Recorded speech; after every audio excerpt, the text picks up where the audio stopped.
Bismillahirrahmanirrahim. Assalamualaikum warahmatullahi wabarakatuh. Innal hamdalillah nahmaduhu wa nasta'inuhu wa nastaghfiruh wa na'udzu billahi min shururi anfusina wa min sayyiati a'malina. Man yahdihillahu fala mudhillalah wa man yudlil fala hadiyalah. Asyhadu an la ilaha illallah wahdahu la syarika lah wa asyhadu anna Muhammadan abduhu wa rasuluh. Qala Allah azza wa jalla ya ayyuhalladzina amanu taqullaha haqqa tuqatih wa la tamutunna illa wa antum muslimun. Alhamdulillah, kita bersyukur kepada Allah Subhanahu wa taala dipertemukan di majelis kita yang mulia ini, di masjid yang kita cintai bersama. Ini adalah nikmat dari Allah Subhanahu wa taala yang diberikan kepada kita. Kemudian ucapan terima kasih kepada guru kita, ya, Ustadz Abdurrahman Adifi, dan ustadz-ustadz yang lain yang ada di sini, ya, yang telah memberikan kesempatannya kepada kami untuk menyampaikan kajian di sini, khususnya di kota Payakumbuh. Kalau menurut kaidah, ya, para ulama mengatakan idza nazalal matar batalat tayammum. Kalau turun hujan, tayamum itu batal. Atau dalam kaidah yang lain, idza wajadal ma batalat tayamum. Di Payakumbuh ini luar biasa, banyak para ustadz, mereka bagaikan air, sedangkan kita yang dari luar ini bagaikan debu. Ya, enggak layak kita sebenarnya bicara di sini. Ya, tapi para ulama mengatakan dalam kaidah yang lain, idza quddimal asya fabda'u bih. Kalau makanan itu sudah dihidangkan, maka teruskan saja, ya. Karena sudah terlanjur bicara, maka ya kita teruskan saja, ya. Nah, itulah, ya, semoga Allah Subhanahu wa taala menjaga para asatidz kita yang ada di sini. Ya, itu termasuk nikmat dari Allah ketika kita diberikan di suatu kota ada para asatidzah yang mengajarkan kepada kita tauhid, yang mengajarkan kita manhaj, yang mengajarkan kepada kita ilmu-ilmu agama. Ya. Makanya kita harus jaga beliau, harus kemudian terus menuntut ilmu, ya, kepada para asatidzah yang ada di sini. Sebenarnya kalau kita berbicara masalah tentang Madinah, di sini sudah ada beliau sebenarnya karena beliau senior saya jauh. Kalau kita bicara masalah kuliah di Mesir, di Payakumbuh ini ada namanya Ustadz Abu Muslim. Itu beliau senior anak jauh. Itu mereka sebenarnya yang layak. Ya, itu cuma karena sudah kadung dihidangkan, ya kita bicara saja, ya.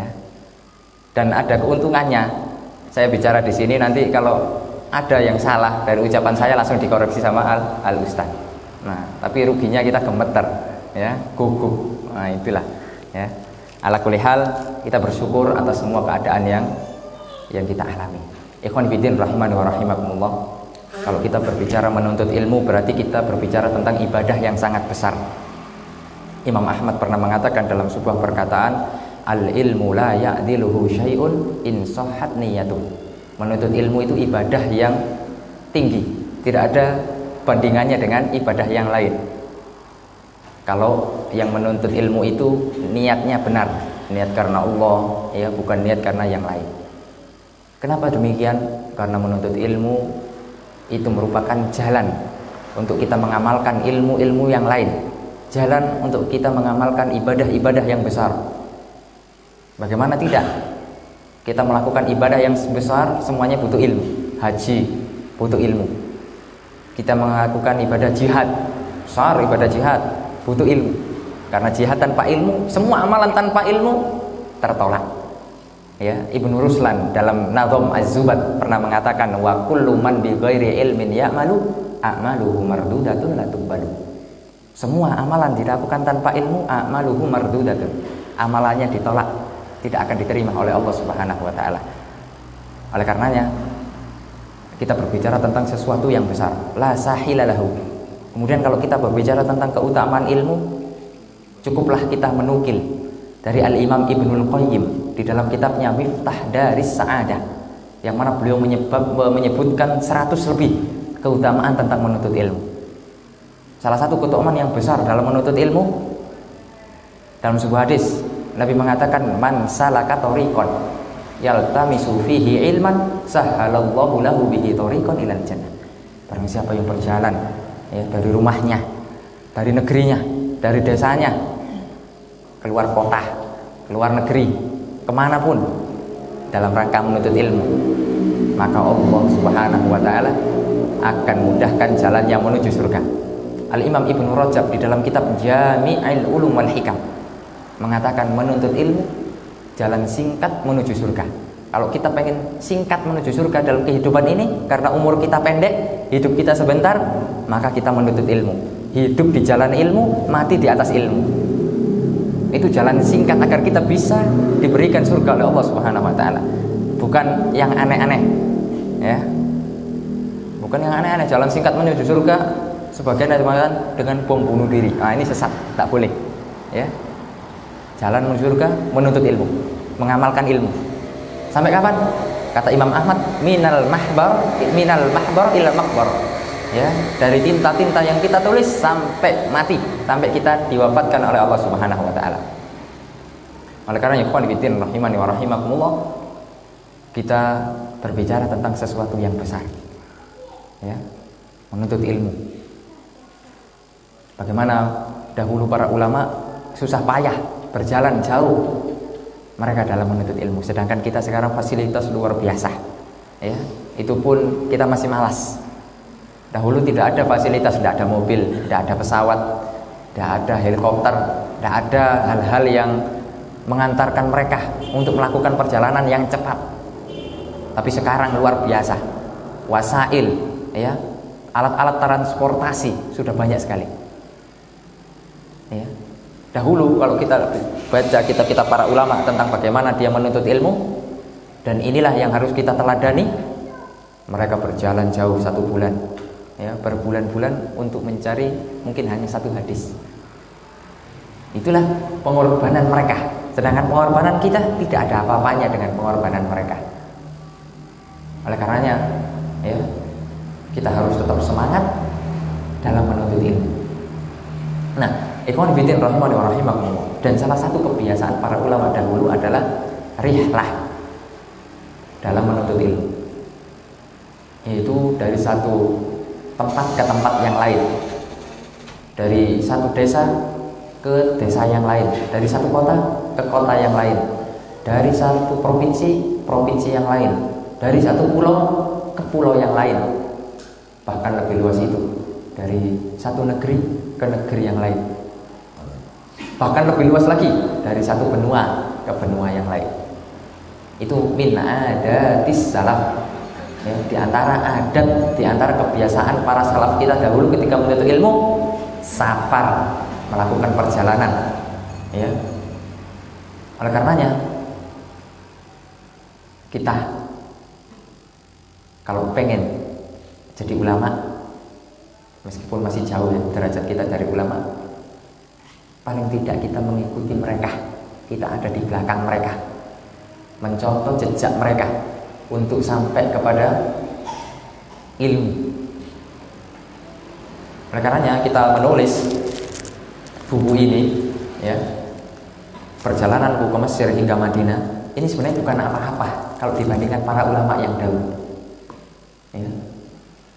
Ini sekedar hanya pengalaman kita, bagaimana kita pernah kuliah di 2 negara, yang mana kita rasakan perjuangan para ulama mungkin lebih dahsyat, dan pasti lebih dahsyat. Apa yang kita sekarang perjuangkan tidak ada apa-apanya. Mereka sampai ada yang kencing darah, ada yang menjual bajunya, ada yang menjual atap rumahnya untuk menuntut ilmu. Alhamdulillah sekarang tidak ada yang seperti itu. Tidak ada yang menjual bajunya, tidak ada yang menjual atap rumahnya. Kita masih bisa menuntut ilmu. Oleh karenanya kalau untuk urusan ilmu, karena itu ibadah yang paling mulia, kita jangan hitung-hitungan, ya, jangan hitung-hitungan. Maksudnya jangan hitung-hitungan, jangan pelit-pelit mengeluarkan harta. Kadang orang tua mengeluh, pondok ini SPP-nya mahal sekali, ya. Padahal anak dia dididik ilmu agama, yang mana itu adalah hajat kebutuhan dari anak itu sendiri. Kita hanya tinggal berusaha bekerja untuk membiayainya, dan itu pahalanya luar biasa. Oleh karenanya ya qanifiddin rahimani wa rahimakumullah, ya. Jadi kalau untuk kita bicara ilmu, itu kita bicara soal yang besar.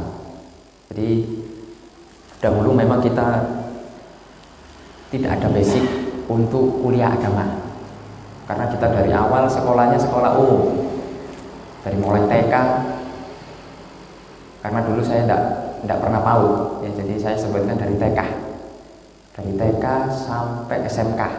Saya dulu SMK ada di Pasuruan, ada di Jawa. Itu umum, tidak ada kita kemudian terpikir untuk kuliah mendalami agama dan lain sebagainya. Cuma Allah Subhanahu wa taala memberikan ya hidayah, memberikan kita istilahnya kesempatan untuk lebih mengingat Allah, untuk lebih dekat kepada Allah. Ketika kita sudah lalai dari dengan dunia yang menipu. Karena dahulu tidak lain. Ketika kita sekolah dulu niatnya itu cuma satu, cari kerja buat makan, buat hidup enak. Nah, oleh karenanya sekarang kita harus rubah kehidupan kita, orientasinya akhirat. Karena hidup kita di dunia singkat. Nabi mengatakan a'maru ummati ma baina sittin wa sab'in. Umur umatku itu antara 60 sampai 70 tahun. Kalau lebih ya sedikit. Ya. Oleh karenanya Nabi mengatakan memotivasi kita untuk hidup di dunia ini jangan terlalu dibikin ruwet, karena kita sedikit sebentar. Dalam sebuah hadis lain Nabi mengatakan kun fid dunya ka'annaka gharibun. Jadilah kamu di dunia ini seperti orang asing.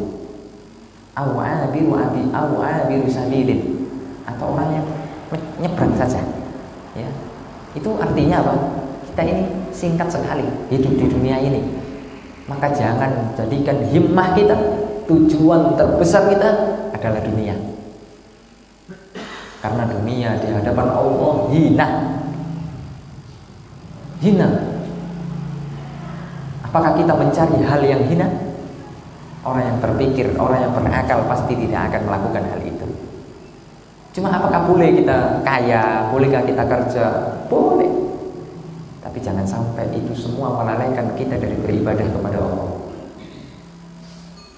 Dari situ kita sadar bahwasanya kebutuhan kita belajar agama lebih besar daripada kebutuhan kita makan dan minum. Makan dan minum, ya, kebutuhan manusia itu sedikit. Kita punya mobil banyak, kita punya mobil 10, yang dipakai berapa? 1. Kita punya rumah banyak, yang dipakai, kita punya lahan 1 hektar, dibuat rumah semuanya, ya, ada lapangan bolanya, ada stadionnya, ada pokoknya banyak, full, ada kolam renangnya. Tapi yang dipakai tidur berapa? 1 kamar. Kita punya makanan, stok makanan. Mungkin kita yang punya swalayan. Untuk kita makan cuma sedikit. Kita butuh mungkin beras 1 piring. Ya. Jadi kebutuhan manusia itu sedikit. Cuma serakahnya itu yang banyak. Nah, itu sifat manusia. Ya. Kebutuhannya sedikit, tidak mungkin dia menikmati semua hartanya. Tapi egonya, kesombongannya, serakahnya mengalahkan itu semuanya, sehingga rela dia bunuh-bunuhan demi harta, rela dia melakukan hal-hal yang diharamkan oleh Allah demi harta. Oleh karenanya kalau kita sudah diterangi, sudah mendapatkan cahaya ilmu, insya Allah semua yang kita miliki akan kita arahkan, akan kita jadikan aset buat akhirat kita. Kita punya tanah luas, wakafkan untuk masjid, pondok pesantren, manfaat buat umat, ya.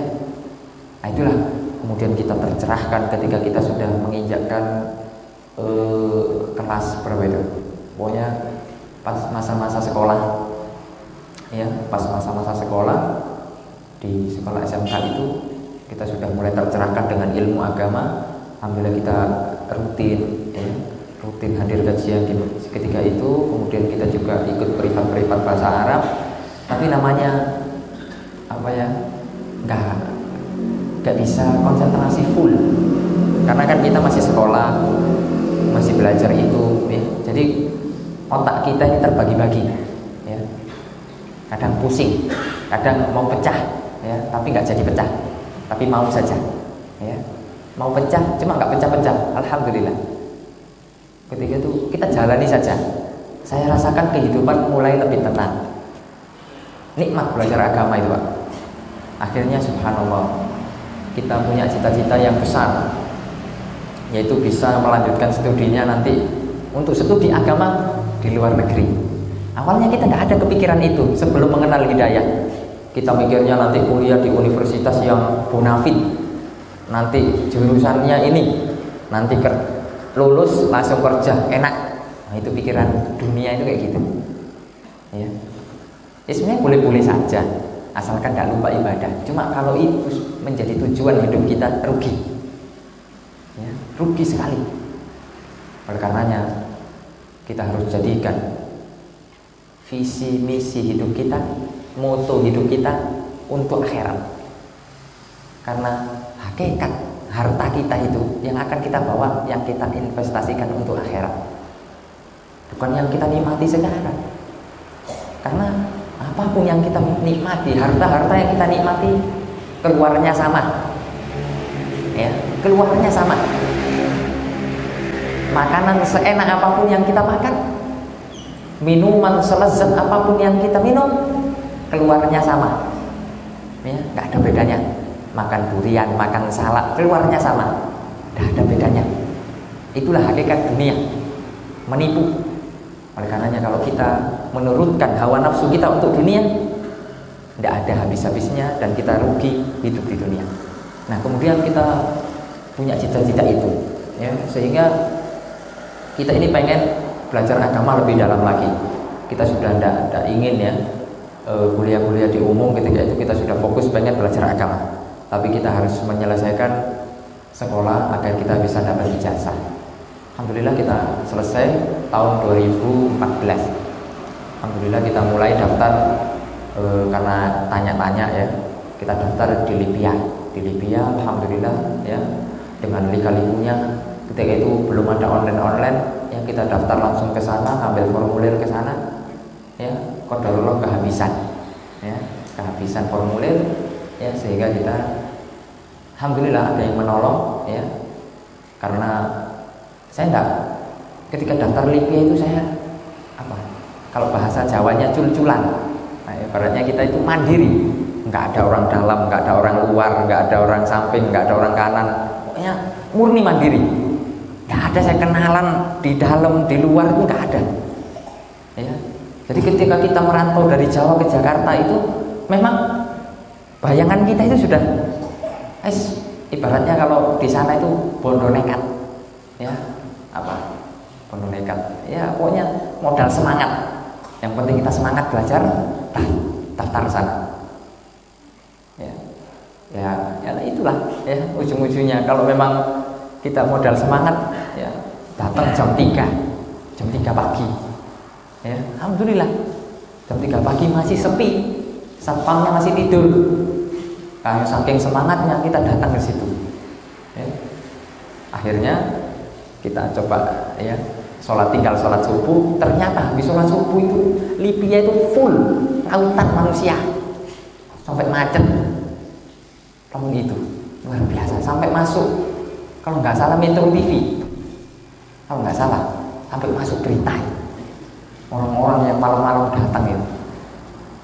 Ya, saking sistemnya belum online. Kalau sekarang sudah online enak. Kalau dulu susah.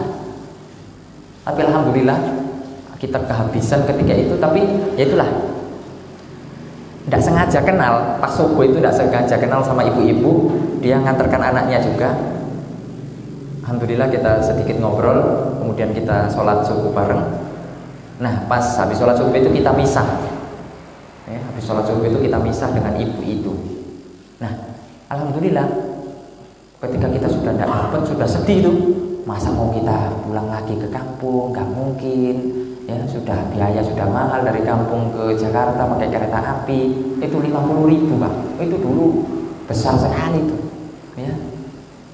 Masa kita mau pulang? Tidak mungkin. Nah, ini guys, salah satunya andalan kita, the power of kepepet. Nah, kalau sudah kepepet, ya sebenarnya salah juga. Pokoknya kepepet tidak kepepet, doa, berdoa kepada Allah. Karena kalau sudah masa-masa genting itu Pak, doa kita itu kayaknya ikhlas. Ya, kalau masa-masa genting kadang doanya, yang penting doa, kurang dihayati. Tapi kalau udah genting, butuh banget, itu kadang ya Allah, sampai kadang neteskan air mata, kadang itu memang perlu saat-saat kayak gitu. Akhirnya saya berdoa, ya Allah, masa saya pulang lagi? Ya mungkin, ya, sudah jauh-jauh, ya, masa tidak jadi daftar. Alhamdulillah dipertemukan ibu tadi. Ternyata ibu tadi itu punya itu, orang dalam orang luar punya semua ibu itu, ya. Jadi bisa ngambil formulir banyak. Saya juga heran, oh gini ya kalau ada orang dalam orang luar itu, ya. Alhamdulillah akhirnya saya dipanggil. Kenapa kok sedih? Ya ini Bu, ya saya belum dapat formulir ya Bu, gitu kan. Ini sambil kayak drama-drama sedih gitu lah. Ya memang bukan drama, memang sedih betulan, ya. Akhirnya saya enggak dapat Bu formulir. Akhirnya disuruh ke mobilnya, ya. Karena ketika itu ibu itu bawa mobil, sedangkan anak ketika itu ke Jakarta bawa kereta api. Nah, sehingga nggak bisa masuk ke dalam kampus kan, harus parkir di stasiun, ya. Jauh-jauh kita nggak bawa, ketika itu nggak bisa bawa kereta api. Akhirnya dipanggil di mobilnya, sini.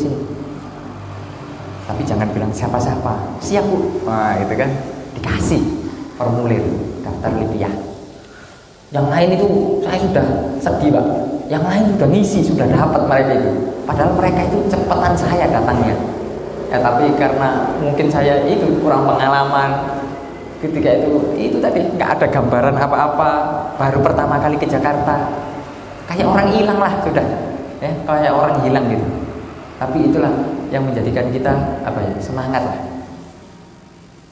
Oleh karenanya tidak mesti kita harus punya orang kenalan dalam, kenalan luar. Yang penting kita punya kenalan yang kenal orang dalam, itu aja.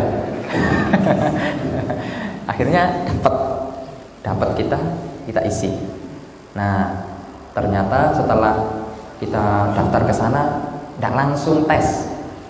Ternyata tesnya 3 bulan setelah itu. Waduh, ya jadinya kita nanti ngapain? Akhirnya kita putuskan untuk pulang kampung. Nah, pulang kampung ke Jawa lagi, ke Jawa Timur.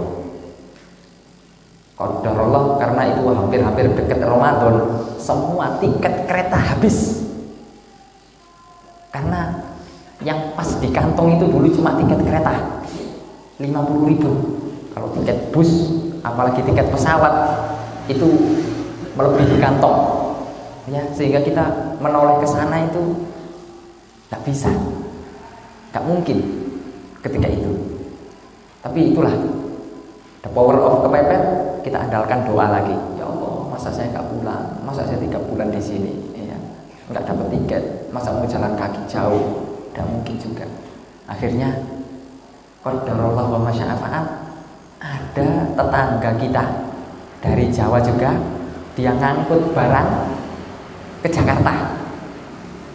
Besoknya dia langsung mau balik, ya, ke kampung lagi. Jadi cuma dia ngangkut barang, ketika itu mebelan, ya, karena di Pasuruan itu terkenal dengan mebelnya, kursi, lemari, ya, pohon jati, ya, pohon karet, pohon enggak ada, pokoknya pohon mebel. Sana besoknya ternyata pulang, itu dapat kabar dari saudara, dan kosong. Alhamdulillah kita bisa numpang. Ya, ketika itu lumayan mewah juga mobilnya, kita nyaman gitu. Mobilnya pick up, ya. Jadi kita dari Jakarta naik pick up ke Jawa. Nah, itu luar biasa pengalaman. Tapi yang penting bisa pulang, ya. Yang penting bisa pulang. Akhirnya kita persiapan lagi untuk tes 3 bulan berikutnya dengan mengikuti tryout. Ketika itu modal saya tidak ada, modal bahasa Arab pas-pasan, cuma bisa nahwu sorok, itu pun tidak mungkin. Ya. Bahasa Arab cuma bisa kaifa halukum ana antum ana nahnu ya wa anta bi khairin wa anta wa ana nahnu ya wa ana thayyib, itu aja. Yang lain masih belum bisa. Orang ngomong saya naam padahal nggak ngerti. Ya. Itu namanya pede ya. Kita pede saja ya. Tapi itulah ya. Perjalanan itu, apalagi kalau kita dalam rangka menuntut ilmu, semuanya indah Pak. Gak ada hal yang mungkin menurut kita sulit, tapi kalau kita kenang lagi itu indah. Disitulah ada tarbiyah, pendidikan di dalam diri, membentuk karakter seseorang. Ya, ada kemandirian, ada dia bisa peka terhadap lingkungan masyarakat. Pokoknya banyaklah pendidikan ketika kita melakukan perjalanan itu. Singkat cerita, masuk waktu tes dengan modal seadanya, ya. Ketika itu banyak soalnya bahasa Arab semuanya Pak, tidak ada bahasa Indonesianya. Saya bingung, ini apa ini? Ya, artinya saya tidak tahu. Dari sekian banyak soal yang bisa saya jawab paling 5% atau mungkin tidak sampai 2%. Selebihnya bismillah Pak Patung ya. Ya. A, B, C. Ya, kita ngitung kancing saja sudah ya. A, B, C. A jawab A. Nah, B. Ya, kita serahkan semuanya kepada Allah. Yang penting sudah usaha. Ikut tes. Tapi ya itu tadi, namanya juga nggak ada bekal. Kita pede saja. Dan saya itu sudah hati kita itu udah dikduk Pak. Mau makan nggak enak, mau tidur nggak enak ya, tapi mau nggak mau ya harus tetap makan. Akhirnya saya makan juga ya, mikir saya keterima nggak kira-kira, kalau nggak keterima nih gimana ya. Itu lebih normal manusia ya. Akhirnya memang qadarullah sudah pengumuman. Pas kebetulan ketika itu dalam kegalauan yang luar biasa menanti pengumuman ya, hasil yang tak pasti, ada daurah ketika itu di Istiqlal. Yang datang adalah Syekh ya Abdul Razak bin Abdul Muhsin Al-Abbad, kalau nggak salah diterjemahkan sama Dr. Firanda kalau nggak salah, hafizahullah ta'ala. Akhirnya saya datang. Saya itu semangat Pak kalau datang kajian ini ya. Pokoknya ada apa kajian ya, yang itu ustadz yang bermanhaj lurus datang. Ya, apalagi ketika itu kita dekat. Saya pas di Jakarta dan itu kita juga pertama kali ke Istiqlal, besar ternyata Pak. Ya hampir mirip lah dengan masjid ini. Ya cuma beda sedikit saja, agak luas sana dikit. Ya, tapi kuliah sama-sama masjid. Ya, besar, itu full. Kita senang Pak lihat saudara-saudara kita kajian full ketika itu. Luar biasa. Hati kita tenang ya di majelis ilmu itu. Kebetulan juga temanya itu ketika itu tentang kebahagiaan atau apa gitu. Ada di sini ya, sudah saya tuliskan itu. Ada posternya juga di sini saya sertakan. Nikmat Pak, di majelis ilmu nikmat, kita bisa ketemu ikhwan-ikhwan ya, saudara-saudara kita saling salam ya, nikmat. Akhirnya kegundahan itu galau menanti pengumuman hilang seketika. Habis pulang kajian galau lagi, kapan pengumuman ini ya, keterima enggak kira-kira. Pas besoknya ada pengumuman ya, ternyata nama saya cari-cari mana ya, mungkin ada masih belum terlihat nama saya ini, kok saya cari kebetulan tidak ada. Jadi saya husnudzon, mau saya bilang nggak diterima itu ya kayak kurang enak itu. Saya menghibur hati saya sendiri, paling ini salah tulis apa ya, nama saya kok nggak ada ini ya, mungkin salah koreksi nih, padahal ya memang nggak pantas diterima gitu. Akhirnya memang saya tidak diterima. Sempat sedih ya, namanya manusia ya, wajar ketika kita sudah daftar di Libya itu, ketika itu tidak diterima. Tapi saya sudah daftar Madinah itu Pak, 2014 saya sudah daftar Madinah, karena daftar Madinah itu kan online ya, online. Kemudian alhamdulillah kita sudah siapkan semua berkasnya yang diminta ya, kemudian kita masukkan di situ berkas-berkasnya gratis ya, nggak bayar. Tapi gitu, Madinah itu ghaib Pak ya, standar penerimaannya tidak ada. Jadi bingung juga kita di Madinah itu gitu, orang sepintar apapun tidak menjamin dia diterima. Nilainya dia tertinggi di pondoknya, ya, misalnya nilainya dia 150, ya, udah lebih dari 100, 150, tidak diterima. Tazkiyahnya dari syekh yang terkenal, tidak menjamin, tidak diterima juga. Makanya tidak jelas standarnya. Makanya kalau kita cita-cita ke Madinah, yang penting kita ikuti saja alurnya, banyak-banyak berdoa. Tentunya juga usaha lah, ada trik-triknya yang harus kita siapkan. Ada yang mendapatkan tazkiyah dari Syekh Abdurrahman As-Sudais. Siapa itu? Siapa itu? Hah? Masa orang Payakumbuh tidak ada yang tahu? Syekh Abdurrahman As-Sudais. Biasanya murotalnya itu di saya tidak bisa meneribkan itu, ya, karena suaranya terlalu bagus. Pokoknya beliau itu imam Masjid Haram, termasuk juga imam pengurus Masjid Nabawi yang mengetuai beliau. Itu ada yang dapat tazkiyah itu tidak diterima, Pak. Itu kurang ulama apa itu? Kurang terkenal gimana itu? Ada juga yang bahasa Arabnya ya sudah ahli, fasih, tapi tidak juga diterima. Makanya saya katakan kriteria atau standar penerimaan di Madinah itu ghaib, tidak ada yang jelas, ya, tidak ada yang jelas. Tapi yang penting kita sudah usaha, ya. Mau diinikan, yang penting berkasnya sudah lengkap, apa yang diminta sudah lengkap, kita jalan saja. Paling minimal, Pak, kalau orang daftar Madinah itu nggak bisa langsung besok diterima. Hatta kalau antum punya orang dalam atau bapak antum rektor, nggak mungkin juga diterima. Karena sudah sistem dia, sudah peraturan. Akhirnya minimal itu pengumuman di Madinah setelah daftar 1 tahun, itu minimal. Ada juga yang 2 tahun, 3 tahun, 4 tahun, 5 tahun, 10 tahun, 20 tahun, ya mungkin lah, ya. Tapi lama dia, makanya harus sabar. Oleh karena kita nggak bisa mengandalkan Madinah saja, kita harus ada opsi lain ketika itu. Yaitu opsinya Libya. Itu pun dari kawan-kawan juga. Saya masih belum terlalu paham masalah-masalah pendidikan ketika itu, ya, pendidikan agama terlebih, ya. Akhirnya kita tidak diterima itu di Libya. Nunggu Madinah juga belum jelas.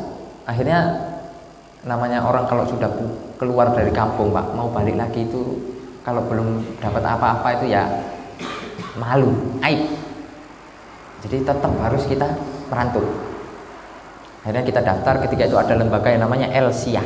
Nah, Elsia itu bisa dikatakan rata-rata ya, yang teman seangkatan anak itu korban tidak diterima Libya. Kalau dikatakan korban mungkin terlalu parah. Ya, pelarian lah, ya. Teman-teman ternyata bukan hanya anak, banyak yang tidak diterima.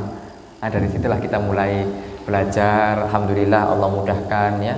Di situ belajarnya cuma 1 tahun, ya, seukuran atau selevel dengan D1, diploma 1. Itu kita belajarnya sama dengan yang dipelajari di Libya, silsilah lughah Arabiyah, ya, silsilah taklim lughah Arabiyah. Cuma bedanya kalau di Asia itu 1 tahun, di Libya 2 tahun, ya. Di Libya 2 tahun, agak lama dikit. Makanya mungkin kehendak Allah itu lebih enak, ya, lebih indah. Makanya ketika kita menerima takdir dari Allah yang mana itu bukan keinginan kita, kita harus husnudzon sama Allah. Allah pasti menginginkan yang lebih baik bagi kita.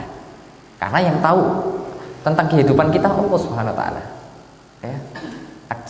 Sedangkan kita kadang, tapi jangan sampai suudzon. Nah, ini dosa. Kalau sedih boleh, galau ya bolehlah, tapi jangan lama-lama, ya. Sebentar saja. Akhirnya yang membuat saya termotivasi ketika itu kitabnya Syekh Muhammad bin Shalih Al-Utsaimin. Saya baca itu sampai selesai. Kalau Arabnya judulnya, ketika itu saya baca terjemahan karena bahasa Arab kita masih belum bisa ketika itu, ya. Jadi saya baca terjemahan, ada di satu masjid, di raknya itu panduan menuntut ilmu kalau nggak salah terjemahannya. Tapi bahasa Arabnya namanya Kitabul Ilmi, karya Syekh Muhammad bin Shalih Al-Utsaimin rahimahullahu rahmatan wasi'ah. Dari situlah saya mulai subhanallah mencerahkan betul buku itu. Bahwasanya belajar itu ya tempat penting juga. Bi'ah lingkungan penting juga, tapi itu bukan satu-satunya. Yang paling penting dari itu semua dirimu, orangnya. Kalau kita belajar di Madinah, belajar di Mesir, tapi kerjaan kita ya an-naum ya wal mustaiqid ya, naum wa mustaiqid ya, bangun tidur tidak dapat apa-apa. Tapi kalau kita misalnya di ma'had lokal, karena kita belum rezeki dapat beasiswa ke sana, tapi kita serius belajarnya, tidak main-main, bisa mengalahkan orang yang belajar di luar negeri.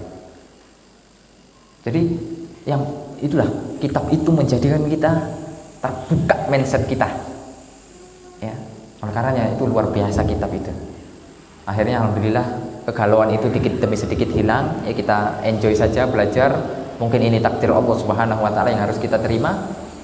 Lulus LC alhamdulillah dengan lika-likunya. Yang awalnya kita tidak bisa apa-apa, alhamdulillah Allah mudahkan ya, kita lulus termasuk lulusan terbaik ya. Saya tidak bisa apa-apa awalnya, tapi itulah ya, karena saingan kita rata-rata dari pondok, jadi saya itu melejit ya, harus mengejar. Ibaratnya mereka sudah lari, saya itu masih merangkak ya. Tapi ketika kita sudah tahu jalannya, kita langsung naik pesawat mengejar mereka. Nah kayak gitu, nggak usah putus asa ya, nggak usah putus asa. Ketika kita memang pernah gagal, justru dengan gagal kita harus bangkit ya. Dari situlah kita nanti akan ingat bahwasanya kita pernah di bawah. Ketika kita sudah di atas, kita harus ingat pernah kita di bawah. Jangan sampai lalai, jangan sampai tertipu, apalagi sudah iming-iming dunia. Waliyadzubillah. Alhamdulillah sudah selesai, bingung daftar mana lagi ya. Tapi alhamdulillah ketika itu tambah banyak opsi-opsi untuk daftar, mana-mana saya daftar, termasuk ke Libya lagi, daftar lagi, tidak kapok ya, karena Madinah belum jelas, tidak ada nama juga, tidak ada turun-turun ya. Yes, kita sudah mungkin belum pantas juga ya, mungkin masih banyak dosanya untuk belajar di sana ya. Kita introspeksi diri, kita sadar diri siapa juga kita ya, diri yang lemah dan lain sebagainya, tapi kita terus berjalan. Daftar lagi ke Libya ya, itu tadi kita sudah yakin, masa sih tidak diterima, sudah belajar kok. Nah itulah mungkin ada rasa inilah, ada rasa-rasa yang kurang baik ya, qadarullah kita tidak diterima lagi ya, tidak diterima lagi di Libya ya. Entah mungkin apa namanya ya, itu belum takdirnya lah ya, belum takdirnya. Kemudian kita juga daftar kemana-mana, pokoknya setiap ada peluang daftar kita masuk di sana. Alhamdulillah semuanya masuk, termasuk yang ada di Sukabumi, termasuk ada di Jakarta, kita masuk semuanya. Nah kebetulan ada yang kawan yang ngajak, ayo Jafar ini aja kita daftar Mesir. Nah saya itu tidak ada cita-cita ke Mesir, tidak ada. Ketika itu tidak ada bayangan sama sekali saya ke sana, itu tidak ada. Karena ada yang ngajak, ya udahlah bismillah. Gimana daftarnya? Online kok, mudah, tinggal masukkan ini data-data, nanti ketika daftar ulang bayar 100.000. Oh baiklah pen, kita berangkat. Ketika itu udah lulus, kita udah pulang kampung di Jawa. Nah kebetulan kalau Mesir itu kan sekarang kalau jalan ke sana harus melalui Kementerian Agama, Kemenak. Nah jadi mereka yang ngurusi semuanya, pendaftaran, tes, pengumuman itu di bawah awasan mereka. Nah tesnya itu di setiap UIN yang ada di Indonesia. Ya mungkin kalau di Pekanbaru itu ada UIN Suska, mungkin kalau di sini ada UIN apa ya kan, di sana itu ada UIN apa. Pokoknya kalau saya di Malang, Kota Malang, Jawa Timur, di sana ada UIN Maulana Malik Ibrahim ya. Kalau kita biasa sebut UIN Malang gitu aja. Kita tes di sana ya, dengan penuh liku-likunya. Akhirnya kita alhamdulillah bisa menjawab dan lulus. Setelah sebulan menanti, alhamdulillah lulus. Karena di Mesir ada standar pelulusannya, standar diterimanya itu ada tesnya, ada tes wawancaranya, sehingga nilainya itu ada. Ketika itu standarnya kalau paling rendah itu kalau nggak salah 60 atau 65. Kalau nilainya di bawah itu tidak diterima. Alhamdulillah kita ikuti nilai kita itu pas-pasan juga 70 atau 75 lah. Pokoknya tidak bagus amat, tapi yang penting lah masuk itu aja. Alhamdulillah berangkat ya, karena di mana-mana sudah diterima, musyawarah dengan keluarga, bismillah Mesir berangkat ya. Karena kita Mesir nggak ada terbayang di sana itu gimana ya, negerinya itu gimana ya, dengar pun itu jarang ya, tapi ya bismillah lah ya, mungkin di sana juga itulah mungkin takdir kita di sana gitu kan. Alhamdulillah kita sampai sana tahun 2015. Tahun 2015 itu masih adalah asar-asar, karena Mesir itu kan habis kisruh, habis bergejolak tahun 2011. Tahun 2013 itu juga mengangkat lagi bergejolak, sehingga masih ada asar-asarnya. Dari sisi keamanan itu masih kurang terlalu aman. Tapi ala kulli hal kita tetap berangkat. Ternyata kayak gitu, kaget awal-awal kita ke Mesir. Apa pelajaran bahasa Arab yang sudah kita pernah pelajari ketika kita sudah sampai di Mesir, tidak ada yang terpakai ya. Orang ngomongnya cepat, bahasanya bukan bahasa Arab, susah, bahasa Amiyah. Bingung lagi kita, waduh harus belajar lagi ya.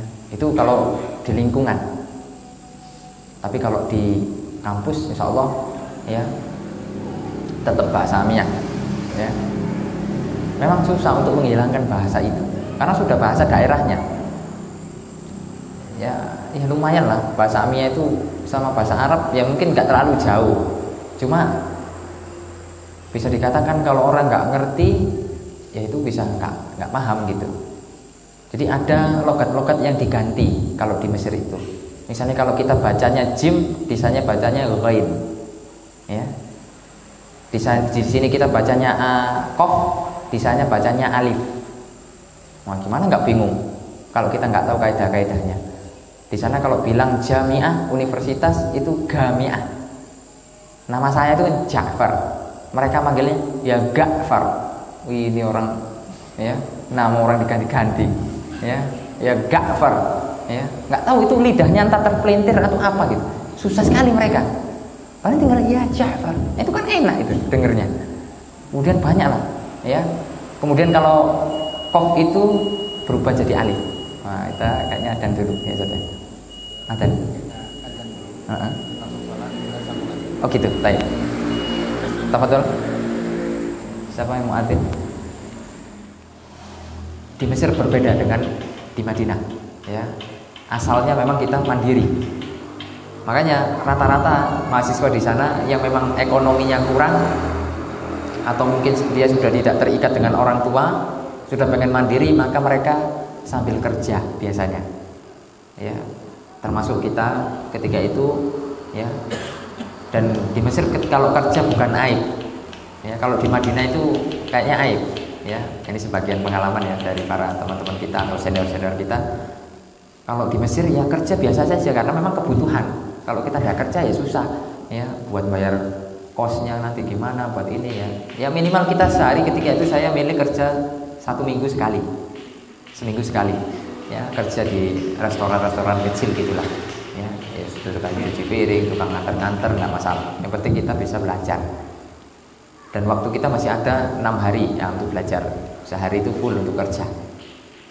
Kemudian kalau di Madinah beda, di Madinah itu orang kerja aib, mahasiswa kerja aib. Makanya mereka tidak bangga ketika anak sudah bawa ini jamaah fulan, udah saya punya bisnis kurma, setiap bulan ngirim ya 5 kontainer, itu malah aib kalau di Madinah itu, bukan prestasi. Karena memang mungkin biah ya yang membentuk lingkungan, karena memang kalau di Mesir wajar orang bekerja karena memang butuh. Kalau di Madinah ya mungkin ada sebagian para ustadz kita membolehkan untuk kerja kan, karena memang kalau misalnya butuh banget. Tapi kalau enggak, karena sudah dapat beasiswa full kalau di Madinah, dan visanya juga bisa tolib, nah gitu. Jadi perbedaannya kalau di Madinah itu luar biasa, semuanya ditanggung kampus, ditanggung kerajaan. Makanya salah satu senior kita mengatakan di Madinah itu cuma 2 hal yang nanti kamu dapatkan? Antara nikmat dan amanat. Nikmat dunia akhirat dapat di Madinah. Ya. Banyak sekali Pak. Kita berangkat dibayarin. Per bulan dikasih duit. Kalau kita kuliah di Indonesia per bulan bayar SPP. Kalau di Madinah per bulan kasih duit. Jadi kita nggak bayar, kita dikasih. Belum lagi ada asramanya, ada makannya. Pokoknya nikmat dunia dapat. Nanti setiap liburan musim panas dapat tiket pulang PP gratis. Ya, belum lagi setiap minggu bisa pergi umroh atau setiap hari bisa sholat di masjid Rasulullah SAW. Karena jarak antara kampus itu dengan masjid ya mungkin 5 kilo lah. Ya, di sana ada bis gratis disediakan. Terus setiap sore ngantarkan mahasiswanya ke Masjid Nabawi. Jadi aktivitas kita ketika di sana di Madinah itu yaitu kampus Nabawi. Gimana kurang nikmat coba? Kalau sekarang antum di sini mau ke sana, itu kan ngumpulkan dulu itu, nabung sehari 1.000, paling 10 tahun baru berangkat. Itu pun belum tentu, kadang uangnya kepake ya buat bayar utang. Nah, itu pun kadang ya terpakai lagi, nggak sampai. Itulah ya salah satu kenikmatan di sana. Kemudian haji, kita insya Allah dapat jatah haji.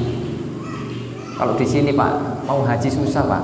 Ya, kalau memang tidak punya duit banyak itu, ngantri. Ya, pas antrian meninggal. Nah, tapi nggak apa-apa, niatnya sudah tercatat. Tapi ala kulli hal lama, nggak bisa jalur cepat. Ya, kalau pengen jalur cepat, mau haji, ya itu tadi. Ya, belajar di Madinah, insya Allah minimal tahun depannya lagi insya Allah bisa haji. Nah, tidak usah antri Pak, tidak perlu antri, tidak perlu macam-macam.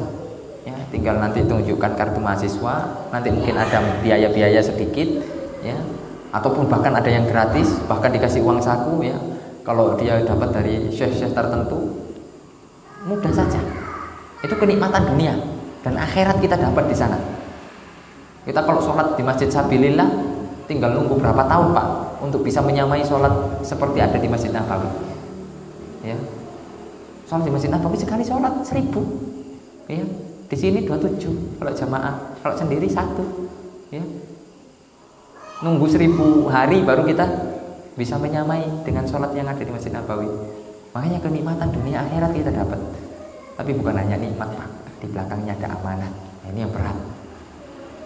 Kalau kita lalai, meremehkan, atau bahkan pulang-pulang gak berdakwah, pulang-pulang malah sibuk dengan hal-hal yang lain, yang mana itu tidak diinginkan kampus, maka kita bertanggung jawab di hadapan Allah Subhanahu Wa Taala. Oleh karenanya ya kawan, ya, menuntut ilmu ini bukan sekedar hanya enaknya, ya, kadang dengan enak itu menipu juga, dengan kenikmatan itu menipu juga. Tapi bagaimana dengan keadaan apapun, kondisi nikmat, kondisi enggak nikmat, itu harus kita jalani. Dan kita tidak boleh tertipu dengan kenikmatan-kenikmatan yang ada di dunia ini. Karena sesungguhnya itu menipu ya, menipu sekali. Ya. Oleh karenanya, ya, berat amanat yang akan kita emban. Depannya nanti dengan Allah Subhanahu Wa Taala. Bagaimana nanti kalau kita misalnya menyanyiakan waktu, waliyadzubillah. Ya, bagaimana kalau kita tidak fokus belajar, tidak serius, makanya itu menjadi beban. Ya, jangan pikir mahasiswa Madinah itu enak-enakan, Pak. Beban berat di sini, Pak. Kita bertanggung jawab nanti di hadapan Allah. Sudah menggunakan apa fasilitas yang sudah dikasihkan, kemudian sudah dimaksimalkan belum? Kita pikir, Pak. Satu orang, saya pernah iseng-iseng lah ngitung-ngitung gitu. Satu orang dibiayai kalau kuliah di Madinah itu, satu orang, saya pernah ngitung iseng-iseng lah, ngitung-ngitung secara kotor gitu. Secara kotor dengan fasilitas-fasilitas yang ada selama 4 tahun S1, satu orang itu mendapatkan beasiswa 1M. Ya, sedangkan di Madinah itu mahasiswanya ada 13.000. Tapi Saudi tidak miskin. Kenapa coba? Barokah. Karena hakikat kekayaan itu Allah Subhanahu Wa Taala yang memberikan. Saudi menolong para penuntut ilmu. nikmat luar biasa. Ya. Oleh karenanya itu luar biasa Pak. Kalau dihitung-hitung. Makanya ada sekarang jalur mandiri. Jalur mandiri itu ketika masuk Madinah itu orang yang biasanya orang-orang kaya, ada angkatan saya itu, dia per tahun harus bayar kalau nggak salah 100 sampai 150 juta untuk mendapatkan fasilitas yang sama dengan yang beasiswa. Belum nanti ada hajinya sendiri, belum ada ininya, biaya-biaya yang lain. Oleh karenanya itu adalah nikmat yang besar. Dan nikmat itu tidak kita dapati di Mesir ketika itu. Makanya kita di Mesir ya gitu. Kita susah ya. Rata-rata mahasiswa Mesir hidupnya susah. Ya. Tapi disitulah mungkin ada perbedaan-perbedaan karakter nanti ya. Kemudian kemandirian atau mungkin tahan banting atau mungkin ya banyaklah kelebihan-kelebihan. Setiap tempat ada kelebihan dan ada kekurangan. Kemudian kalau untuk masalah perbedaan antara Mesir dan Madinah, paling mencolok adalah masalah akidah. Paling mencolok ya. Kalau di Mesir memang Asy'ariyah, ya, Asy'ari akidahnya yang dipelajari. Itu pun kalau yang paling fokus itu di kuliah Usuluddin. Kalau kuliah-kuliah yang lain itu belajarnya cuma 1 semester. Itu pun hilang gitu aja. Kalau saya kan di kuliah syariah, di fikih, itu jarang belajar akidah. Jadi kita lebih fokus belajar ilmu-ilmu syar'i yang lain. Ya. Sedangkan kita akidah yang ngambil dari luar, ulama-ulama Ahlus Sunnah, as-Salafiyin yang ada di Mesir. Nah, sedangkan di Madinah secara ilmu, secara materi atau secara kurikulum ya, akidah Ahlus Sunnah wal Jamaah as-Salafiyin. Ya, itu perbedaannya. Yang paling mencolok. Kemudian yang kedua adalah masalah madhab. Kalau di Mesir itu kita dari tingkat 1 sudah harus madhab, wajib ya, wajib madhab ya. Yang dipelajari kita masing-masing ya ada madhabnya. Ketika itu kita milih madhab yang karena banyak ya, madhab Syafi'i ya, karena Asia Tenggara rata-rata madhab Syafi'i. Alhamdulillah kita belajar. Kalau di Madinah tidak diikat, tapi yang dipelajari adalah madhab Hambali. Kalau di Madinah ya, lebih ke madhab Hambali kurikulumnya sekarang ya. Kalau dulu perbandingan, kalau zaman dulu, kalau zaman sekarang baru-baru ini memang pakai muqarrar Hambali yang dipelajari. Mulai dari kitab yang kita pelajari adalah kitab Raudhul Murbi, itu syarahnya Zadul Mustaqni ya. Jadi itu yang dipelajari. Jadi secara madhab Hambali. Tapi bukan berarti madhab lain tidak dipelajari, tetap dipelajari ya. Itu perbedaan yang kedua. Perbedaan yang ketiga, masalah tasawuf. Nah, kalau di Mesir ya ada sufi-sufinya gitu kan. Kalau di Madinah tidak ada. Ya mungkin bahasanya kalau di Madinah ya tazkiyatun nufus. Tapi kan tidak berlebihan. Tidak seperti yang sampai dia syariat, hakikat, makrifat. Kalau makrifat sholatnya udah nggak di masjid. Sholatnya sudah nggak di Payakumbuh. Sholat zuhur di Mekah. Ya. Padahal dia lagi di kamar. Nah, itu tidak boleh, itu sesat. Akidah-akidah wahdatul wujud dan lain sebagainya. Ya. Itu tasawuf atau sufi yang menyimpang. Adakah yang nggak menyimpang? Ya wallahu a'lam, tidak tahu. Ya, wallahu a'lam, mungkin ya tetap menyimpang mungkin. Ya. Ala kulli hal, itu perbedaan, 3 perbedaan yang mencolok. Adapun perbedaan masalah ekonomi yaitu tadi masalah beasiswa yang sudah kita sebutkan. Ala kulli hal semuanya punya nilai positif dan negatifnya. Ya. Kalau positifnya, kalau di Madinah ya itu tadi kita bisa banyak dapat nikmat dunia akhirat. Kalau di Mesir positifnya ya itu kemandirian, kita terlatih hidup sabar. Rata-rata Pak, kalau kita hidup di Timur Tengah itu harus banyak sabarnya. Ilmu sabar itu kita dapatkan di Mesir. Luar biasa Pak. Ya. Di Mesir itu semuanya serba manual. Tidak ada online-onlinean, manual. Kalau di Madinah sekarang sudah alhamdulillah ya. Karena memang karakter orang Arab itu, ya karakter orang Arab itu Pak, mungkin ada kaedahnya, bisa kita katakan demikian. Kalau bisa dipersulit ngapain dipermudah, ya kan? Kalau di Indonesia kan, kalau bisa dipermudah ngapain dipersulit sih, itu. Kalau di sana enggak, kalau bisa dipersulit ngapain dipermudah, enak amat, nah gitu kan, enak banget. Jadi ilmu sabar itu kita dapatkan di sana. Bagaimana kita ngurus, hanya cuma ngurus kartu pelajar itu Pak berhari-hari. Saya pernah pengalaman itu, yaitu dialami oleh mungkin semua mahasiswa lah yang pernah belajar di sana. Nunggu dari jam 8 ya. Pokoknya saya berdiri itu kurang lebih 6 jam berdiri ngantri. Ya. Subhanallah, ya. Kok lama ya kan? Nanti itu buat kartu mahasiswa. Karena kartu mahasiswa itu setiap tahun harus ganti ya. Jadi buat baru. Itu pun ya kartunya gitu-gitu aja. Nggak terlalu ya biasa saja itu, kartunya pakai kertas gitu. Kemudian diseterai plus dengan fotonya, sederhana lah. Tapi itu buatnya lama. Padahal simpel sebenarnya.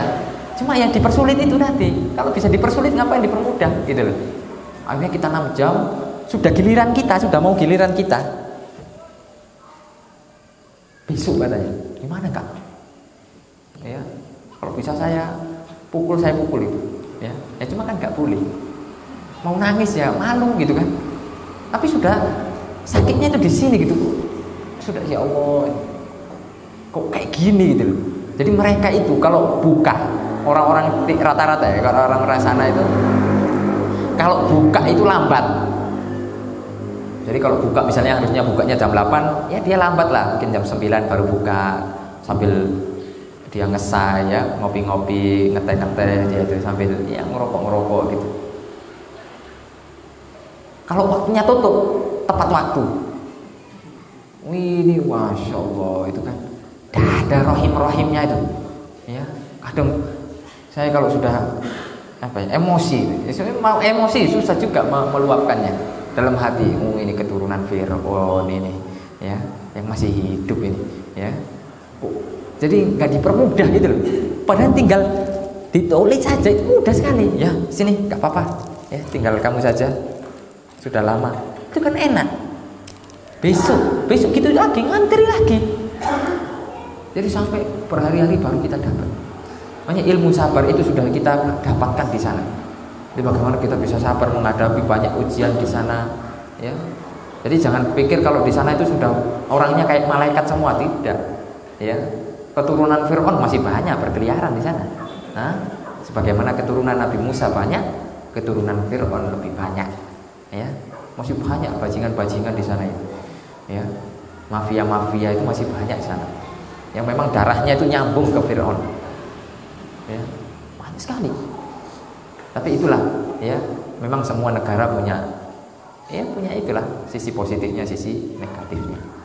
Tapi alhamdulillah kita sangat berterima kasih, kita sangat bersyukur telah diberikan kesempatan untuk belajar di sana. Ya, hingga selesai, kemudian kita banyak mengambil ibrah, ya, yang mungkin sudah saya tuliskan ya di sini, ya, ibrah-ibrah kehidupan dan lain sebagainya. Adapun di Madinah alhamdulillah majelis para masyayikh melimpah. Di Masjid Nabawi kita tinggal pilih. Yang mau belajar akidah silahkan. Di sana ada Syekh Soleh As-Suhaimi. Mau belajar hadis ada. Di sana ada ulama paling senior, termasuk yang paling senior di Madinah, Syekhuna Syekh Abdul Muhsin Al-Abbad, hafizahullah ta'ala wa ra'ah. Kalau mau belajar masalah hati, tazkiyatun nufus kepada anaknya Syekh Abdul Razak bin Abdul Muhsin Al-Abbad. Kalau kita mau belajar masalah fikih, ya, atau Syekh Nasir Al-Faqihi, ya, hafizahullah. Kalau kita pengen belajar masalah usul fikih atau masalah fikih, atau Syekh Sulaiman Ar-Ruhaili, hafizahullah ta'ala. Kalau kita pengen belajar tafsir, ya, di sana ada Syekh Abdullah Syikiti. Kalau kita pengen belajar apalagi tahsin, ngapal Quran, semuanya tersedia di sana. Ya, itulah nikmatnya kita bisa belajar di sana. Makanya waktu 4 tahun itu serasa sebentar sekali. Ya, makanya hakikatnya memang kita ini benar-benar bodoh. Meskipun kita sudah menyelesaikan S1, ketika kita mengambil jurusan yang berbeda, kita seperti orang tidak tahu apa-apa. Dan memang kita harus mencapai derajat itu sebagai seseorang. Karena kata para ulama, penuntut ilmu itu ada 3 tingkatan. Yang pertama tingkatnya sombong, baru ngaji sehari 2 hari, baru hijrah, ya, baru kenal manhaj, seolah-olah dirinya saja yang benar, yang lain sesat. lihat tetangganya, wah finar, nah, jadi langsung kayak gitu. Awal-awal itu kayak gitu nih, saking semangatnya sehingga tidak dikontrol. Tapi jangan berhenti di situ, terus ngaji terus sehingga hati kita melunak, lembut. Nah, tingkatan kedua ketika sudah lama mengaji, tawadhu. Nah, ini yang lumayan, tingkatan lumayan. Tawadhu, ya. Tapi bukan tawadhuan, memang tawadhu beneran gitu kan, ya. Kemudian tingkatan yang ketiga ini yang harus kita capai ketika kita sudah merasa bodoh, tidak tahu apa-apa. Karena memang hakikatnya kan kita bodoh. Allah mengatakan tentang manusia, innahu kana zaluman jahula. Manusia itu orangnya zalim dan jahil. Hakikatnya kita ini bodoh. Ilmu yang sudah kita dapat itu sedikit sekali dari ilmu Allah Subhanahu wa taala. Kalau kita ya hidup 1000 tahun, ya, Syekh Shalih Al-Utsaimin dalam kitabnya Khulasatul Taqdimil Ilmi, ya, itu membawakan satu bait. Kalau kita seandainya ya hidup 1000 tahun, kita tidak akan bisa meraih semua ilmu yang ada, ya. Tapi beliau membawakan bahwasanya ilmu itu diraih dengan dua hal. Bihifdin matnin jami'in dirrojihi ta'khuduhu ala mufidin nasihi. Ilmu itu bisa diraih dengan dua hal, dengan menghafal mutun-mutun ilmiah dari akidahnya, misalnya usul thalatha, qawaidul arba, ya, kemudian sulamul usul, kemudian kitab-kitab mungkin dari fikihnya, ya, tergantung madhab masing-masing, ya. Kalau fikihnya Syafi'i ada Az-Zubat, kalau Hambali ada Zaidul Mustaqni. Kemudian hadisnya ada Mandumah Baikunya, atau mungkin Arba'in Nawawiyah. Itu kalau hadis, ya. Kalau misalnya hadis Baikunya tadi itu kita ngafal gitu-gitu. Nah, itu bisa meraih ilmu. Kemudian mempelajarinya dengan guru yang mufidin nasihi. Mufidin nasihi adalah dia itu punya ilmu, dikenal di karangan para penuntut ilmu, dia pernah belajar. Jadi kalau kita ngaji itu gurunya harus jelas, akidahnya, manhajnya, ya, riwayat belajarnya harus jelas. Makanya nggak bisa kita ngambil ke sembarang guru dengan dalil kaidah ambil baiknya, buang buruknya. Nah, ini tidak berlaku kalau akidahnya beda. Tapi kalau akidahnya sama berlaku, ya, sesama akidah sunnah, satu manhaj. Ya, namanya seseorang kan tidak sempurna. Kadang ada Ustadz A ahli di bidang akidah, Ustadz yang B ya ilmunya ahlinya bidang fikih, ya akidahnya ya ahli juga, cuma nggak sepinter Ustadz A. Ini kan beda-beda, ya. Nah, maka kaidah itu bisa diterapkan, ambil baiknya, buang buruknya. Tapi sesama akidah ahli sunnah jamaah. Tapi kalau sudah di luar akidah dengan dalil akidah itu, maka itu kacau. Bagaimana kita bisa membedakan kalau kita tidak punya ilmu, ya kan? Maka kita akan nanti terbawa arus adanya subuhat. Kalau sudah kena subuhat susah, Pak, obatnya susah. Kalau pusing tinggal beli di apotek, oskadon, ya, atau obat-obat yang lain, selesai. Sakit gigi tinggal kita beli apa, ya, bodrek, nah selesai. Tinggal kita beli apa gitu kan. Kalau misalnya kita demam, ya tinggal beli obat-obat apalah, insya Allah selesai di apotek, ya, entah obat tikus, obat apa, ya. Tapi kalau subuhat, Pak, susah. Kalau sudah nyantol di sini, kalau sudah tertanam di otak, susah hilangnya, ya. Oleh karena fitnah terbesar pada zaman ini selain fitnah syahwat, fitnah syubhat, pemikiran-pemikiran yang rancu, yang sesat. Maka kita harus hati-hati, ya. Kemudian kita mengambil dari yang mufid nasihi. Nasihi dikatakan para ulama, dia bisa mengetahui metode mengajar. Dia kalau ngajar anak-anak, ya dengan cara anak-anak. Nggak mungkin saya ngajari antum seperti ngajari anak-anak, nggak mungkin. Ya, ngajari bapak-bapak, ya kayak gitulah. Metodenya dia tahu metodenya. Metode mengajar. Ya, kalau ada pelajarannya, kalau di tempat-tempat pendidikan itu biasanya turukut tadris. Nah, metode mengajar itu ada dipelajari.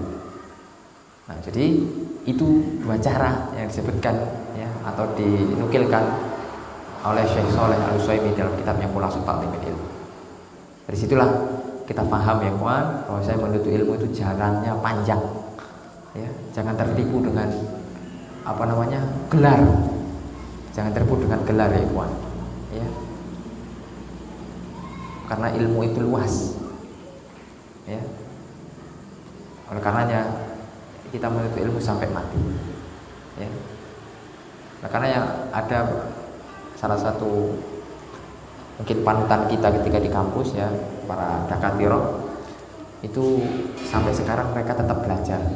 Meskipun mereka sudah jadi dosen, ya mereka nasihati kita harus senantiasa terus belajar, update ilmu. Sekarang kan enak, mudah, ya. Kalau para dokter itu ya tinggal mendengarkan aja. Sekarang ada rekaman para masyayikh ratusan. Tinggal kita murojaah atau kita mungkin mengambil pelajaran yang belum kita dapatkan di kampus. Yang penting kita terus belajar. Kalau antum sekarang sudah ada media-media YouTube, makanya tapi hati-hati, ya. Jangan menjadikan guru sebagai jangan menjadikan YouTube sebagai guru, syekh di YouTube-iyah, ya, nggak boleh. Atau madrasah Google-iyah, itu tidak boleh. Harus punya ilmu. Kalau kita tidak punya ilmu, kita rusak di sana. Semua media, semua orang bebas ngomong di sana. Yang sesat, yang munafik, yang liberal, yang sekuler, yang komunis, yang Syiah, yang Ahmadiyah, sesat semuanya ngomong di sana. Kalau kita tidak bisa nyari, tidak punya ilmu, maka hati-hati, ya. Minta arahan kepada ustadz-ustadz yang ada, ya. Jadi itulah menuntut ilmu, kita harus senantiasa istiqomah. Salah satu jalan istiqomah ketika kita sudah terus hadir di majelis ilmu, itu insya Allah, ya, semoga itu menjadi jalan kita bisa istiqomah, ya. Mungkin itu saja yang bisa kita sampaikan, ya, semoga bermanfaat. Kita buka sesi tanya jawab sebentar. Nanti yang nanya dapat hadiah, ya. Jadi yang nanya dapat hadiah, ya. Silakan.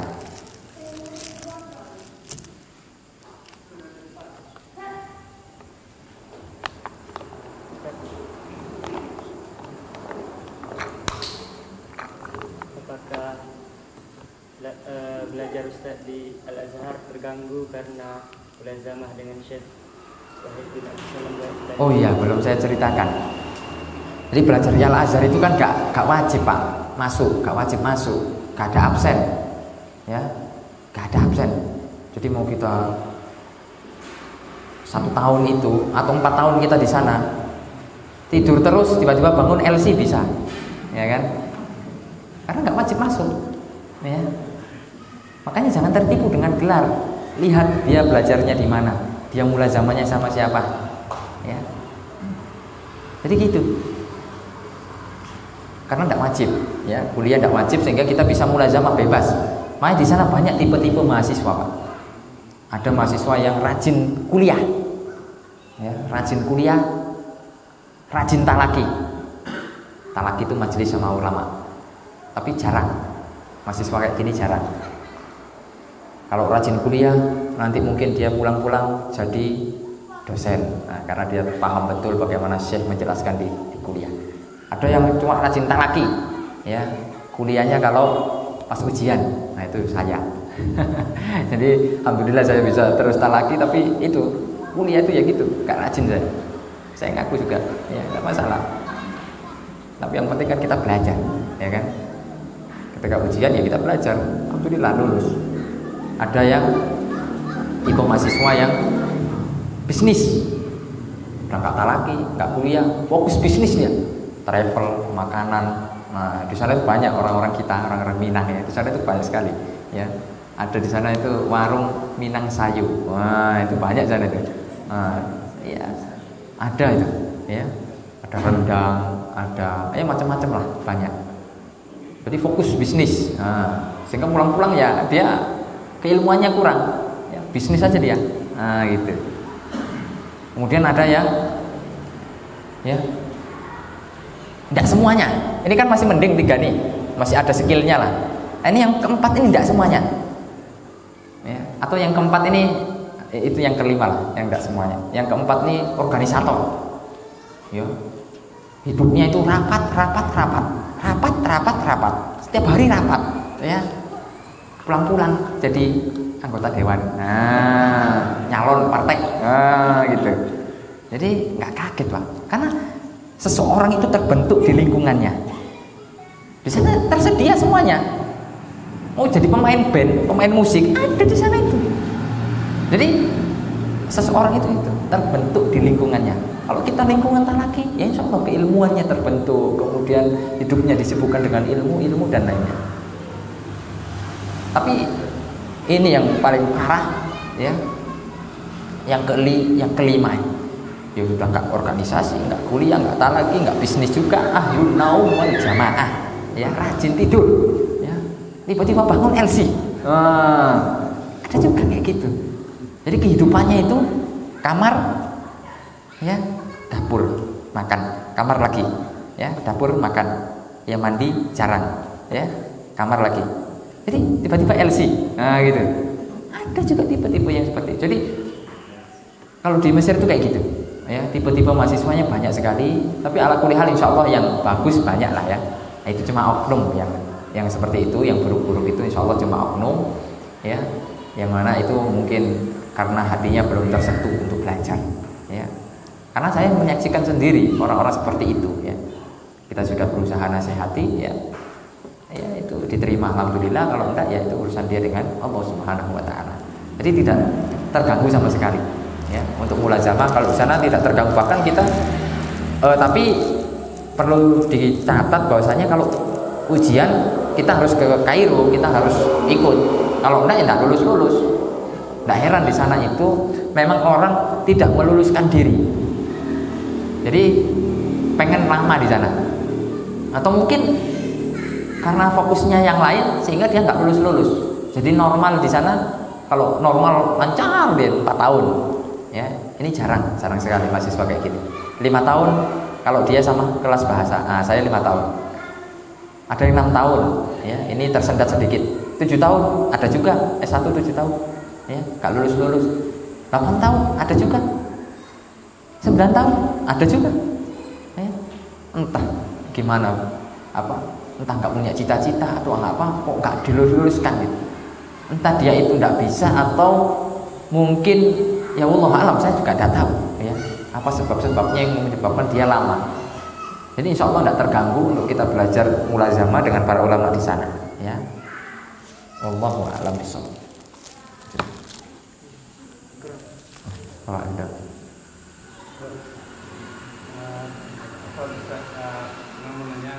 sebelum Ustaz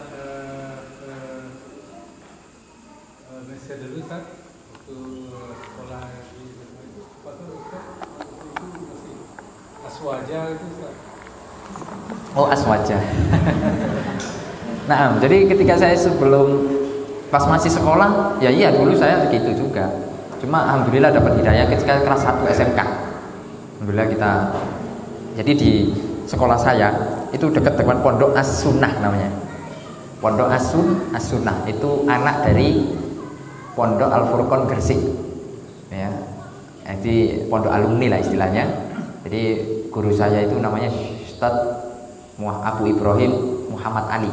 Nah itu beliau lulusan Al-Furqon, kemudian beliau melanjutkan mulazamah di Unaizah di markasnya Syekh Muhammad bin Shalih Al-Utsaimin. Nah kemudian alhamdulillah dekat, jaraknya kayaknya 400 meter. Makanya saya pagi sekolah, nah siang di situ belajar sama anak-anak pengabdian, ya gaulnya dengan anak pondok, sehingga karakter kita terbentuk di situ. Saya jarang, meskipun saya sekolah umum ya, saya tidak akrab dengan teman-teman saya yang di umum. Saya lebih akrab dengan teman-teman saya yang ada di pondok itu. Karena menurut saya itu lebih nyaman. Yang dibicarakan adalah akhirat, ilmu. Kalau kita berteman dengan orang-orang yang di sekolah itu yang bicarakan ya gak jauh-jauh, ya perempuan, ya masalah-masalah dunia, ya itu membuat yaksu qalbu, ya hati kita keras. Tapi kalau kita berteman dengan orang-orang yang soleh itu tadi, ya hati kita lembut, kemudian kita terus ingat akhirat. Jadi alhamdulillah sudah hijrah, sudah tobat ketika itu. Alhamdulillah Allah berikan hidayah, meskipun ya tidak sempurna, ya kan, masih kita berusaha terus ngaji, masih banyak kekurangan, dan sampai sekarang pun kita masih banyak kekurangan yang perlu kita benahi, perlu kita perbaiki. Makanya kita tidak boleh merasa pintar, ya. Man dhanna annahu alim fa huwa jahil. Barang siapa menyangka dirinya sudah alim, hakikatnya dia adalah orang bodoh. Karena manusia sudah disifati bodoh, kok dia merasa alim? ya kan? Tapi kalau orang lain menganggap dia alim karena memang keilmuannya itu tidak masalah. Tapi kalau menganggap dirinya sendiri yang alim, yang lain jahil, nah ini kesombongan dan ini adalah kebodohan. Wallahu a'lam bishawab. Apa?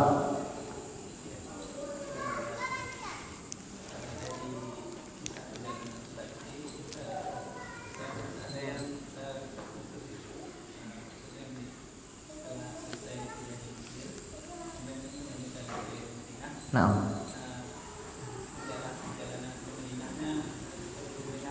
oh gitu. Nah,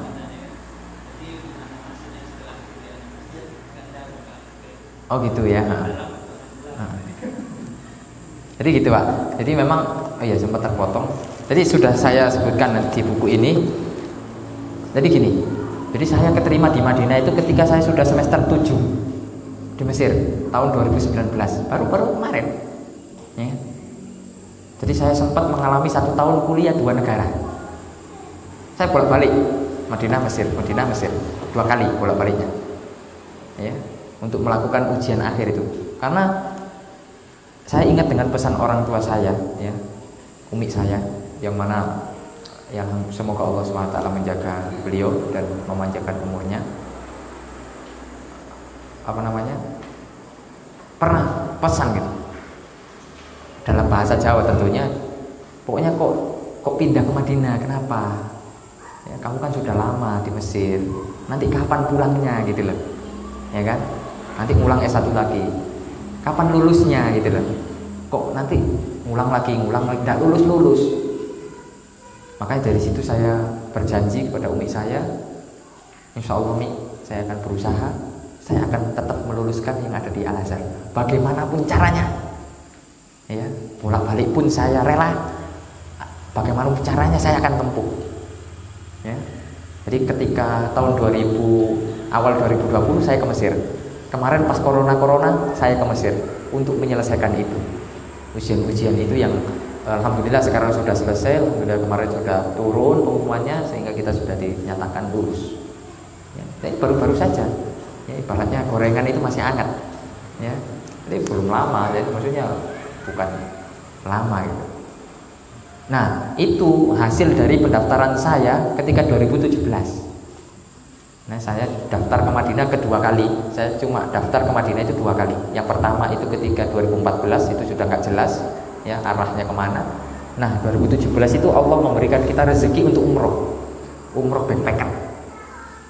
Jadi biasalah mahasiswa Mesir itu kalau pengen umroh ya dia backpacker. Kalau di sini kan bayangannya kalau umroh itu kan ada hotelnya ya kan, di sana ada mutawifnya, di sana dapat makan ya, prasmanan. Kalau kita enggak, yang penting kita itu bisa umroh di sana. Nah dari situlah ketika itu saya nginepnya alhamdulillah di Madinah, di UIM. Nah jadi saya 2 kali 2017 2018 itu sudah di UIM, tapi cuma sebagai tamu ya, sebagai tamu. Dari situlah saya terus berdoa. Saya itu nggak iri ya, kalau dikatakan iri kurang bagus, kurang benar, karena iri itu konotasinya buruk, tapi bisa kita sebut dengan ghibto. Ghibto itu konotasinya positif ya. Kita lihat bagaimana mahasiswa UIM itu dia belajar nyaman, tenang, enak gitu loh. Sore ke Nabawi, sudah dijemput bis, rasanya tuh ya Allah, kapan saya bisa kayak gini ya Allah gitu. Rasanya itu kayak pengen banget gitu. Udah pokoknya nyaman lah. Saya tinggal di Madinah itu nyaman Pak. Meskipun cuma numpang ya, nyaman ketika itu. Hati itu tenang rasanya ya. Hati itu rasanya tenang gitu. Makanya ketika itu ya alhamdulillah ketika pas umroh itu saya disarankan untuk muqabalah lagi. Awalnya saya sudah tidak terlalu itu ya, tidak terlalu menggubris. Udahlah saya mungkin tidak rezekinya gitu kan. Tapi disarankan nggak apa-apa lah muqabalah mumpung antum di sini ya kan. Adalah saya tes muqabalah, banyak pertanyaan-pertanyaan yang ditanyakan. Jadi kalau muqabalah itu banyak pertanyaan yang ditanyakan. Yang pertama ketika itu saya ditanya pertama hafalan Al-Qur'an. Ya. Ini sering saya sampaikan di mana-mana, terutama ke para santri-santri.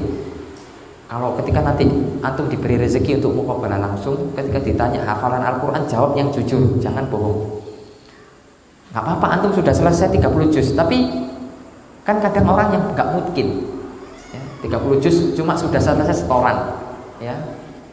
Ketika sudah dia kemana-mana, entah tinggal di sini, entah ketinggalan di sana, hafalannya udah kemana-mana, sehingga yang mungkin tinggal juz 30 ya. Jadi jawab saja, mungkin juz 30 yang jujur ya.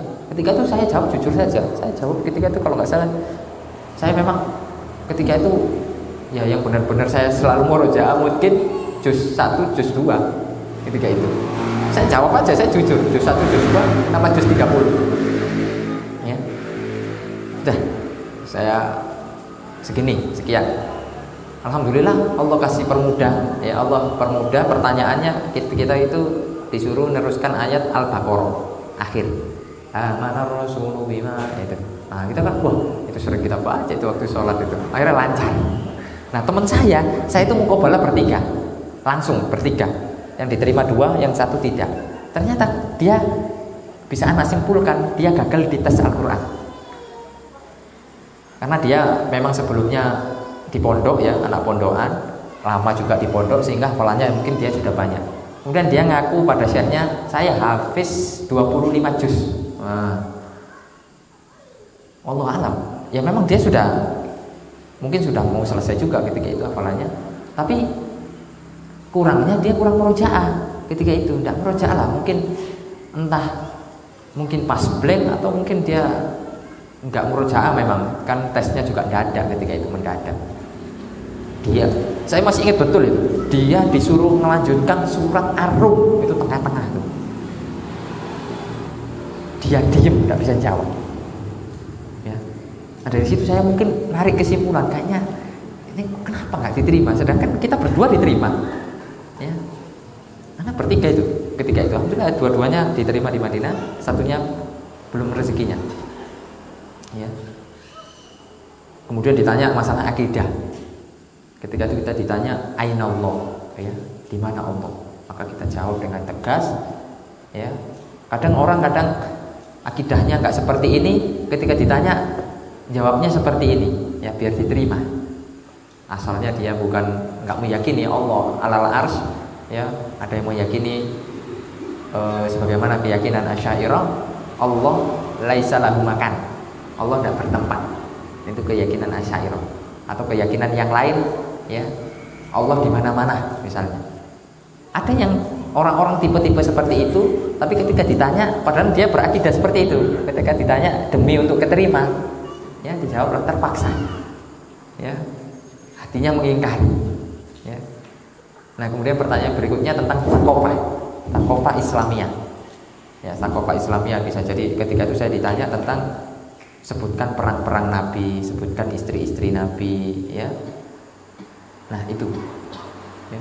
Alhamdulillah dari situ kita selesai muqabalah dan kita nunggulah pengumuman. 2018 belum ada pengumuman, sudah ada cuma nama saya nggak ada. Dari situ saya mungkin agak sedih juga. Sudahlah, mungkin nggak jodoh juga di Madinah. Saya sudah 2 kali daftar kok nggak diterima juga. Tapi dari situ saya tetap berdoa. 2018 Allah mudahkan saya untuk ibadah haji. Nah, di Arafah itu saya berdoa, benar-benar berdoa, saya minta, ya Allah, ya semoga saya bisa belajar di Haramain, di Mekah atau Madinah. Karena di Arafah itu Pak terkumpul waktu mustajab, tempat mustajab, terkumpul di situ, ya amakin wazaman yang mustajab, sehingga kita harus berdoa, benar-benar berdoa. Alhamdulillah Allah kabulkan 2019 nama saya ada. Saya ketika diterima itu dikabari teman, saya juga tidak tahu kalau saya diterima. Tiba-tiba ada teman kabari, coba Ustaz, kebetulan dia adik kelas saya ketika di Alsia dulu, coba Ustaz antum cek nomor antum ya, siapa tahu ada pengumuman lain. Benar Ustaz, ketika dicek itu diterima. Jadi kalau diterima itu ada tulisan Mubarak qad tamma qabuluka fil Jami'ah Al-Islamiyah. Selamat, Anda telah diterima di Universitas Islam Madinah. Itu gemetar saya. Itu pas saya diterima itu, saya melihat pengumuman itu pas saya akan pergi ke Indonesia.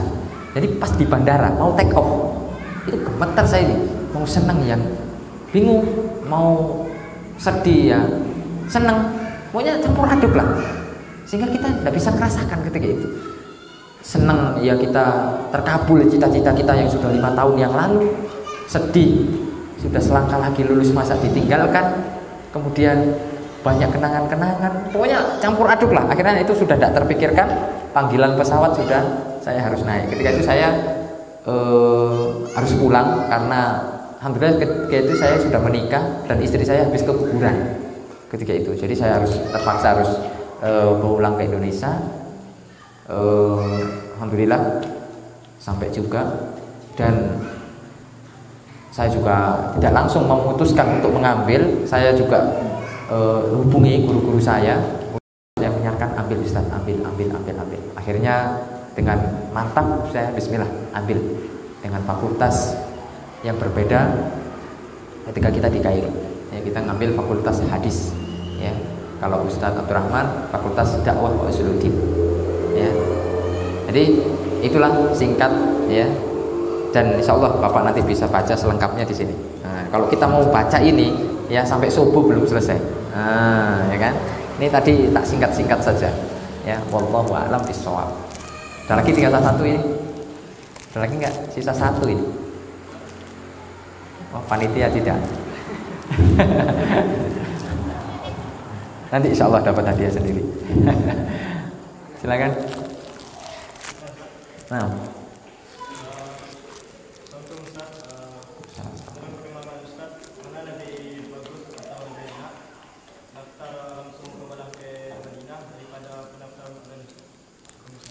Nah, ya kalau kita tidak mampu ya online. Kalau kita mampu ya langsung. Ya itu kan tergantung kemampuan, karena kalau kita langsung ke sana ya kan butuh fulus ya, Ikhwan. Ya, butuh umroh. Ya umroh sekarang, kalau sekarang pandemi masih tutup. Nah, nanti mungkin selesai pandemi, kalau harga normal itu biasanya ya di atas 20 juta. Kalau kita mampu, ya tidak masalah. Ya.